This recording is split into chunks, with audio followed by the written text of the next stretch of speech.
Hello, Nikon 105 AFS micro lens, absolutely fantastic lens. That said, if you're looking to buy one, I wouldn't rush out and buy a new one because there are a number of really decent second-hand options available.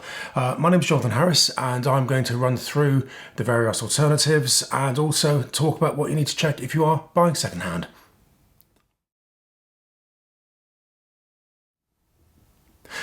Okay. So what are the second-hand options available? Well, the most obvious option is the second-hand version of this. Now, this is the current version. It's got the VR vibration reduction system and it's got the AFS motor. Very good lenses. I would question whether you need the VR. I would question whether you really need the AFS motor.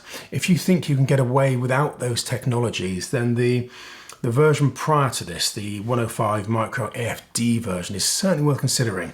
Optically, I don't think you'll see any difference between that version and this version. The slightly earlier version is slightly smaller, slightly slimmer, slightly lighter, and will certainly be cheaper. So if you need the VR, if you need the AF motor, then definitely go for this current version. If not, look at the version before. It's a very good lens. The other thing to think about is whether you actually need autofocus. Now, it's a micro lens.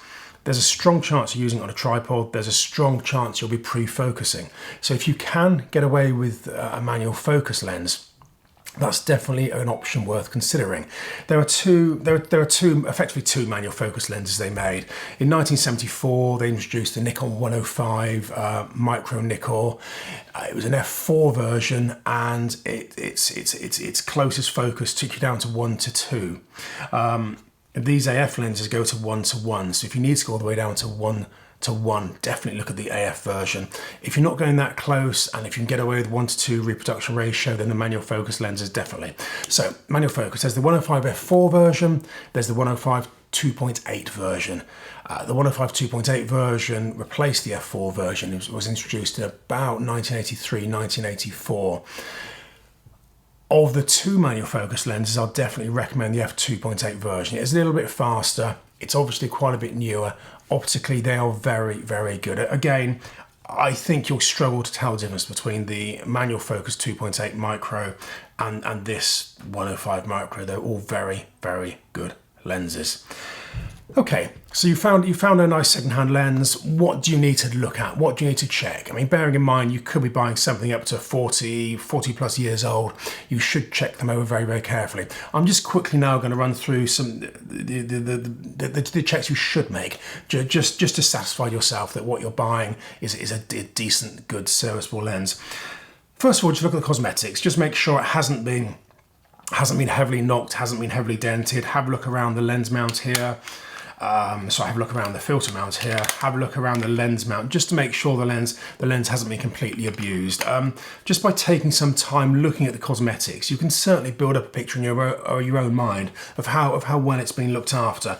If it's been heavily used, yeah, that's fine. Make sure the price reflects that. If there are signs it's been abused, just walk away. Check the focusing rings, particularly on the manual focus lenses. Just check that the focusing rings are working well and working smoothly. With the manual focus rings, they can sometimes feel a little bit dry. That's not the end of the world, just suggests they need a service. But if you find tight spots, that's a worry. That could suggest the lens has been knocked. If you're looking at the autofocus lenses, just check the autofocus, stick it on the camera, just make sure it's focusing where it should be focusing. And obviously, if you're looking at the VR version, just stick it on VR. And just make sure that you can see the VR doing its thing, you can hear the VR doing its thing. So just check it over to make sure it's working. Check the aperture, make sure the aperture is shutting down as it should be. With the manual focus lenses, you can just do that by moving a little lever here. Obviously, with some of the Nikon lenses that isn't possible, but with the AF lens, with this particular lens, you can just use the manual shutdown lever. So you check the aperture. You've checked the focusing. Have a very careful look at the glass. Check the front element very carefully. Make sure there are no scratches.